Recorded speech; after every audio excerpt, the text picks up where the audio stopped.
প্রধানমন্ত্রী শেখ হাসিনা, আর কোনো লোক নাই। দেশের নিরাপত্তা লোক জন্ম হইব না, সবকিছু নিরাপত্তা, রাস্তাঘাটে চলাফেরা নিরাপত্তা। আমি যদি 100 গুলিও খাই তারপরে বলবো আওয়ামী লীগ প্রধানমন্ত্রী ভালো, দেশের জন্য ভালো। Iron lady Sheikh Hasina, hour prime minister. কেন শেখ হাসিনার কথা বলছেন? শেখ হাসিনা যে উন্নয়ন গুলা বাংলাদেশের মধ্যে হচ্ছে আপনার এলিভেটেড, পদ্মা সেতু, মেট্রো রেল, বিভিন্ন ধরনের উন্নয়নমূলক কাজ অনেক কিছু আছে, আসলে এগুলো অগণিত।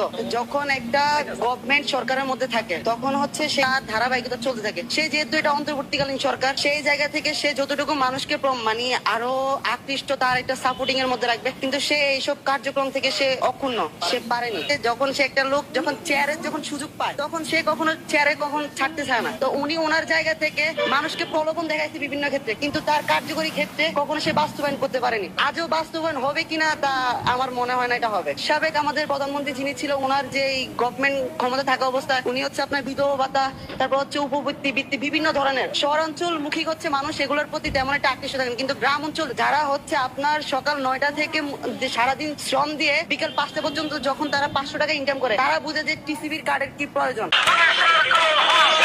গ্রাম পর্যায়ে বিএনপির যারা নাকি নেতাকর্মী আছে, ছাত্র দলের, যুব দলের যারা আছে, এদের অত্যাচার যে কোন পর্যায়ে পৌঁছে আপনি চিন্তা করতে পারবেন না।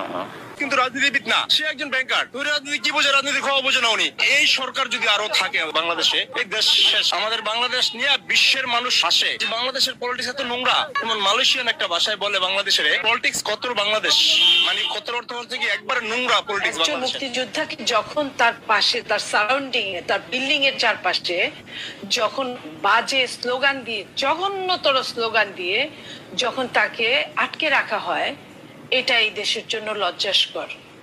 আমি যে কোনো জায়গায় দাঁড়িয়ে এই কথাটাই বলতে পারি।